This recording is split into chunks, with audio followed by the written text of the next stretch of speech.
Spiderman no वे home के बाद से ही हम इसके आगे की कहानी का अंदाजा लगाने में लगे हुए हैं कि आगे स्पाइडरमैन की कहानी कैसा मोड़ लेगी। और शायद सबसे ज्यादा हम इस बात से एक्साइटेड हैं कि इस फिल्म के बाद हमें स्पाइडरमैन फ्रेंचाइजी में कौन कौन से विलन देखने को मिलेंगे। आज के इस वीडियो में हम आपको टॉप 10 स्पाइडरमैन विलन्स के बारे में बताने जा रहे हैं जो शायद बहुत जल्द ही MCU में एंट्री ले सकते हैं। ये वीडियो बहुत ही ज्यादा इंटरेस्टिंग होने वाली है, इसीलिए इसे पूरा आखिर तक जरूर देखिएगा। तो चलिए वीडियो को शुरू करते हैं।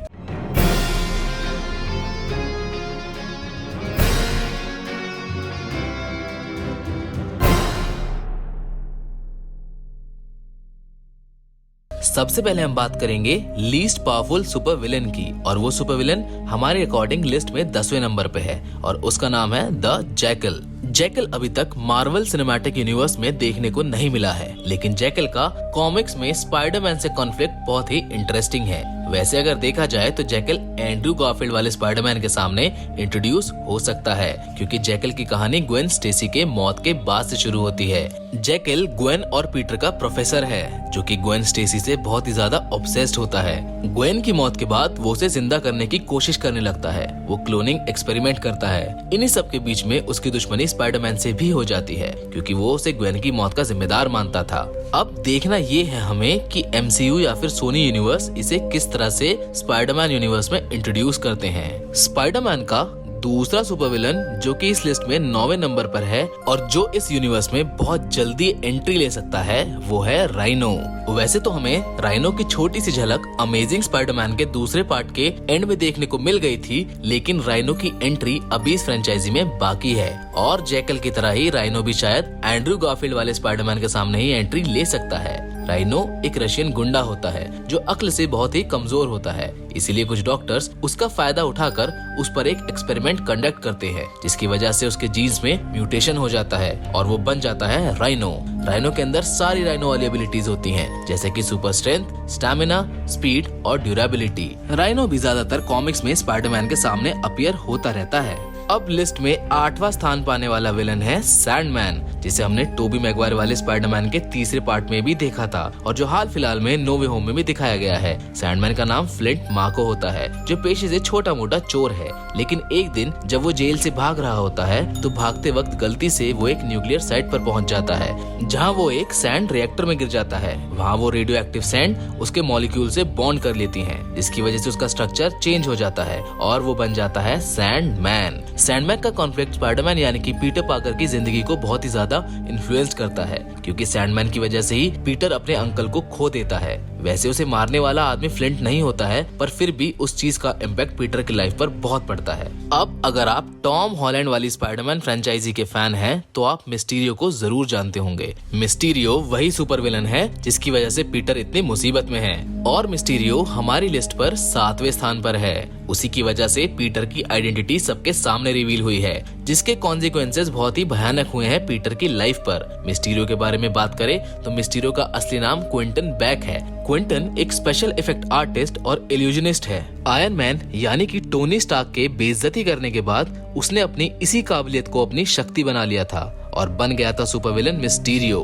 मिस्टीरियो स्पाइडरमैन के सबसे जाने दुश्मन ग्रुप सिनिस्टर 6 का हिस्सा और फाउंडिंग मेंबर है। और अब यहाँ ये देखना बहुत ही इंटरेस्टिंग होगा कि ये दोनों यूनिवर्स मिस्टीरियो को फिर से कैसे स्पाइडरमैन के सामने प्लॉट करते हैं, क्योंकि सिनिस्टर 6 की कहानी को मार्वल और सोनी बहुत ही अग्रेसिवली इस यूनिवर्स में इंट्रोड्यूस करना चाहते हैं। 6ठे नंबर पर स्पाइडरमैन का जाने दुश्मन जो है उसका नाम वल्चर है, जिसे हमने स्पाइडरमैन होमकमिंग में भी देखा था। वल्चर दरअसल में एड्रियन टूम्स है, जो कि चित्तौरी टेक्नोलॉजी को इस्तेमाल करके एक कॉम्बैट सूट बनाता है। वो इस टेक्नोलॉजी से बने हथियारों को ब्लैक मार्केट में भी बेचना चाहता था, लेकिन इससे पहले वो उन्हें बेचता, वो स्पाइडरमैन की नजर में आ जाता है और इन दोनों के बीच में कॉन्फ्लिक्ट शुरू हो जाता है। वैसे वल्चर की कोई जानी दुश्मनी नहीं है स्पाइडरमैन से, पर फिर भी वो सिनिस्टर 6 वाले एडिशन में स्पाइडरमैन से लड़ता है। अब आप यहाँ ये सोच रहे होंगे कि इसका सीक्वेंस तो होमकमिंग में खत्म हो गया था, तो फिर क्यों हमने इसको इस लिस्ट में रखा है?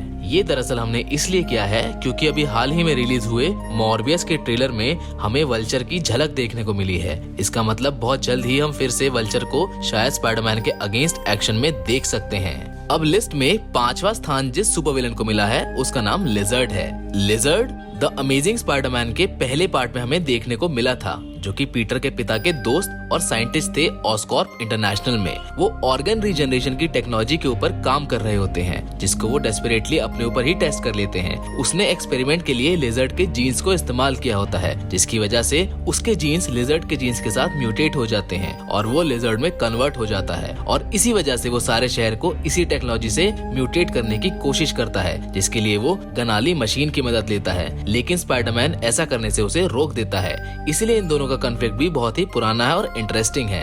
पर अभी हाल ही में रिलीज हुई नो वे होम में स्पाइडरमैन को उसे ठीक करते हुए दिखाया गया है। और अगर हम इसी चीज को ध्यान में रखें तो सिनिस्टर 6 की एंट्री के बाद हमें ये सारे विलन फिर से एक्शन करते हुए दिखाई देने वाले हैं।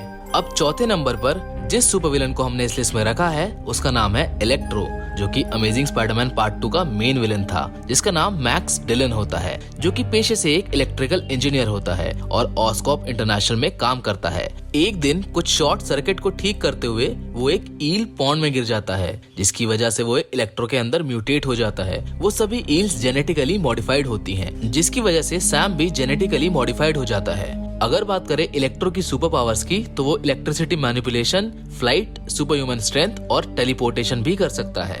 तीसरे नंबर पर कंपटीशन इतना ज्यादा था कि हमें इस पोजीशन पर 2 सुपर विलन को जगह देनी पड़ी। पहला है डॉक्टर ऑक्टोपस, जिन्हें हम सभी जानते हैं, जो एक बहुत ही इंटेलिजेंट साइंटिस्ट हैं और सूरज की शक्ति को अपनी मुट्ठी में करने की कोशिश करते हैं, लेकिन उनका ये एक्सपेरिमेंट फेल हो जाता है। इस एक्सपेरिमेंट को परफॉर्म करने के लिए वो आर्टिफिशियल मशीन के हाथों का इस्तेमाल करते हैं, जो इस हादसे की वजह से उनके माइंड से बॉन्ड हो जाते हैं और उनके माइंड को मैनिपुलेट करने लगते हैं। इसी हादसे में उनकी वाइफ की भी मौत हो जाती है और वो पागल हो जाता है और तबाही मचाने लगता है, जिसे स्पाइडरमैन को रोकना पड़ता है और इसी वजह से स्पाइडरमैन उनका दुश्मन बन जाता है। वैसे तो डॉक्टर ऑटो ऑक्टेवियस के पास कोई सुपर पावर्स नहीं है, पर वो इन मेटल आर्म्स की वजह से कुछ भी कर सकते हैं, जैसे वॉल क्रॉलिंग, सुपर स्पीड और सुपर स्ट्रेंथ। और उनके पास एक बहुत ही इम्पोर्टेंट पावर है जो उनको सबसे अलग बनाती है, और वो है उनकी इंटेलिजेंस। दूसरा सुपर विलन जिसे हमने इस लिस्ट में तीसरे स्थान पर ही रखा है उसका नाम है क्रेवन द हंटर। क्रेवन को अभी तक किसी भी स्पाइडरमैन मूवी में इंट्रोड्यूस नहीं किया गया है।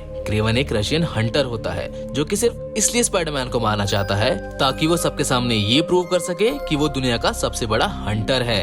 क्रेवन भी सिनिस्टर 6 का फाउंडिंग मेंबर है, लेकिन कुछ कॉमिक्स के एडिशन में क्रेवन को एक एंटी हीरो के रूप में भी दिखाया गया है, क्योंकि वो भले ही स्पाइडरमैन का दुश्मन ही क्यों ना हो, पर वो उसकी रिस्पेक्ट भी बहुत करता है, सिर्फ इसी वजह से क्योंकि वो एक अच्छा इंसान है। अब बारी आती है सेकंड मोस्ट फेवरेट की, जो है वेनम। वेनम तो आने वाले समय में MCU का बहुत ही इंटरेस्टिंग पार्ट होने वाला है, क्योंकि वेनम और स्पाइडरमैन का सीक्वेंस बहुत बड़ा और इंटरेस्टिंग है। पर देखना ये होगा कि वेनम को MCU किस तरह से इंट्रोड्यूस करता है। सोनी पहले ही उसे एंटी सुपर हीरो के रूप में इंट्रोड्यूस कर चुकी है, और अगर MCU उसे एक विलन के रूप में इंट्रोड्यूस करता है तो हमें एक बार फिर से स्पाइडरमैन काले रूप में नजर आने वाला है। वेनम एक सिम्बियोट है जो किसी से भी बॉन्ड होकर उसकी पावर्स को बढ़ा देता है, साथ ही में वो उसके अग्रेशन को भी बढ़ा देता है, जिसकी वजह से वो बहुत ही खतरनाक है। और ये हमने देखा भी था टोबी मैगवायर वाली स्पाइडरमैन के तीसरे पार्ट में। और अब बारी आती है यहाँ स्पाइडरमैन के सबसे बड़े दुश्मन की, जिसका नाम है ग्रीन गॉब्लिन। और मुझे पता है कि आप यहाँ यही सोच रहे होंगे कि ग्रीन गॉब्लिन से ज्यादा पावरफुल विलेंस तो हैं, फिर क्यों हमने ग्रीन गॉब्लिन को पहले स्थान पर रखा। पर यकीन मानिए, ग्रीन गॉब्लिन स्पाइडरमैन को फिजिकल के साथ साथ मेंटली भी बहुत बुरा मारता है। ग्रीन गॉब्लिन नॉर्मन ऑसबॉर्न है, जैसा कि हम जानते हैं, और ये ऑस्कॉर्प के मालिक हैं, जो ज्यादातर स्पाइडरमैन विलेंस को प्रोड्यूस करते हैं। नॉर्मन एक सीरम को अपने अंदर इंजेक्ट करते हैं, जिसकी वजह से उनका अग्रेशन बहुत ज्यादा बढ़ जाता है और वो दूसरों को नुकसान पहुंचाना शुरू कर देते हैं। नॉर्मन स्पाइडरमैन के बेस्ट फ्रेंड हैरी के पापा भी हैं, और ग्रीन गॉब्लिन की कहानी नॉर्मन के बाद उसका बेटा हैरी भी कंटिन्यू करता है, जैसा कि हमने स्पाइडरमैन 3 और अमेजिंग स्पाइडरमैन 2 में देखा था। इस ग्रीन गॉब्लिन की वजह से स्पाइडरमैन बहुत अपनों को खो देता है, जिसकी वजह से ये स्पाइडरमैन का सबसे कट्टर दुश्मन बन जाता है। बात करें अगर इसकी पावर्स की, तो इसके पास एक फ्लाइंग बोर्ड है जो बहुत ही हाईटेक है, पंपकिन बॉम्ब्स हैं और सुपर ह्यूमन स्टैमिना है, और इसके पास सबसे खतरनाक चीज है इसके इविल आइडियाज। बेचारा स्पाइडरमैन, तो ये थी हमारी टॉप 10 स्पाइडरमैन विलेंस की लिस्ट। अभी तो बस ये स्पाइडरवर्स की शुरुआत है और ये तो स्पाइडरमैन के अर्थ के दुश्मन की लिस्ट है। स्पाइडरमैन के दुश्मन तो पूरी गैलेक्सी में फैले हुए हैं। हम बहुत जल्द एक बार फिर से एक लिस्ट आपके लिए लेके आएंगे जिसमें हम स्पाइडरमैन के ऐसे विलेंस को कवर करेंगे जिनके बारे में आपने सुना ही नहीं होगा। आज की वीडियो में तो बस इतना ही, लेकिन अगर आप मार्वल और डीसी यूनिवर्स के बारे में जानना चाहते हैं तो हमारे चैनल को विजिट जरूर करें। साथ ही में अगर आपको आज की वीडियो पसंद आई है तो इसे लाइक और शेयर करना ना भूलें और हमें कमेंट करके जरूर बताएं कि आपको स्पाइडरमैन का सबसे बड़ा दुश्मन कौन लगता है। मिलते हैं आपसे एक और नई इंटरेस्टिंग कहानी के साथ, तब तक के लिए गुड बाय।